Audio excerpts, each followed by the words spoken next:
Upstairs I made an installation. It's kind of like a mural in the round, and I would say that it represents about 2 or 3 years of work of drawings and prints, which I then bring together and try to create a kind of a narrative flow, to create like a visual flow out of it, so that there's a site-specific installation element, but it comes with a long history of drawing that I bring. So there's like about 10 or 15 portraits, which are all block printing, screen printing, paper cutting, and then hand painting and collaging. There's a lot of different elements involved that create this kind of mural.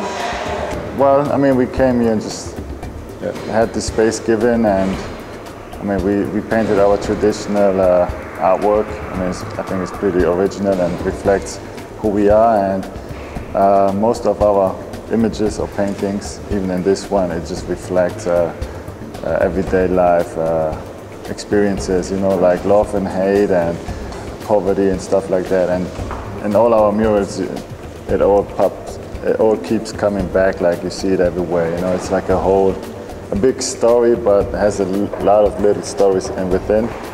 And we prefer not to explain every single detail, because I like to see the audience come up with their own interpretations.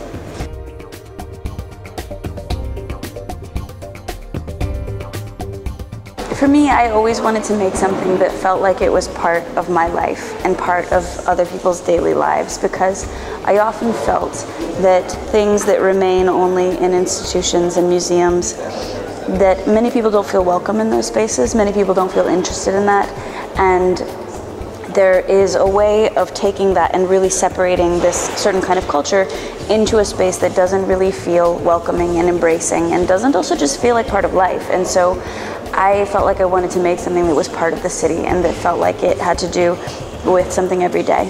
It just developed that way. I mean, we used to paint illegally in Germany, where we grew up, and eventually just developed more into a profession, and, you know, getting commissioned, selling paintings, making money off of it, and it just developed that way. It was not strategically planned or anything, and I mean, we come from a background just of doing it by trying it, not going to art school or anything. So, being kids, especially growing up in Europe, we didn't have much money, so you would just spend most of your time outdoors, and being outdoors, you confronted with what's out there. And skateboarders were connected to the punk scene, to the graffiti, and I guess that's how we picked it up. And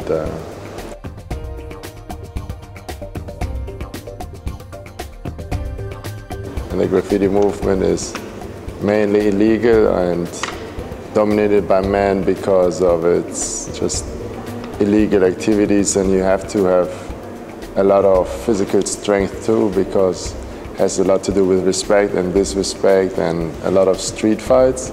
So for a woman to survive in that world is quite tough, you know.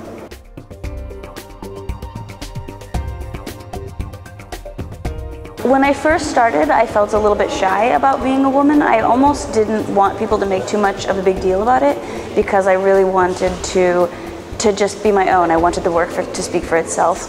But then I've also found it to be a really supportive environment. Even though it's kind of unusual for women, I have found that like all of the guys and all of the other women involved have always been really like kind of championing.